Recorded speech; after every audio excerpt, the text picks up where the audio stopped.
Hey, I'm Davis Hammett with Loud Light. Here's what happened in the 6th week of the Kansas legislative session. Many states, including Kansas, faced historic cold temperatures that caused demand for electricity to outpace the ability to produce it. The Southwest Power Pool, a regional power grid operator, issued an emergency that resulted in rolling blackouts to reduce demand on the system.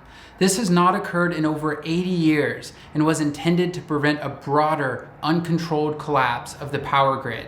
As more information comes out, we're learning how much of the energy infrastructure failed in sub-zero temperatures because it isn't weatherized to hold up in these conditions.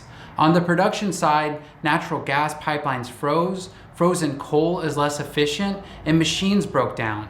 On the demand side, most buildings are energy inefficient and have insufficient insulation to retain heat. Politicians such as Senator Thompson quickly tried to blame the complex problem on wind energy, but Evergy, the state's largest utility, reported wind energy outperformed expectations because Kansas windmills are built to withstand the cold. The cost of natural gas in particular skyrocketed during the extreme weather event to 100 times its normal price. Governor Kelly is urging the Federal Energy Regulatory Commission to investigate the event and immediately intervene to protect Kansans from paying exorbitant electricity and gas bills resulting from the price surge. Kansas workers used to be eligible for up to 26 weeks of unemployment. In 2013, Republican lawmakers reduced it to only 16 weeks, with extra weeks based on the unemployment rate.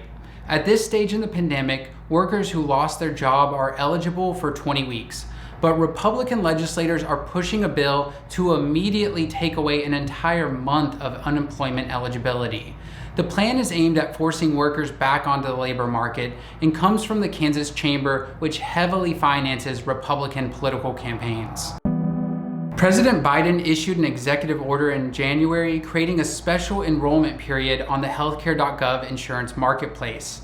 Uninsured or underinsured Kansans can visit the site until May 15th to apply.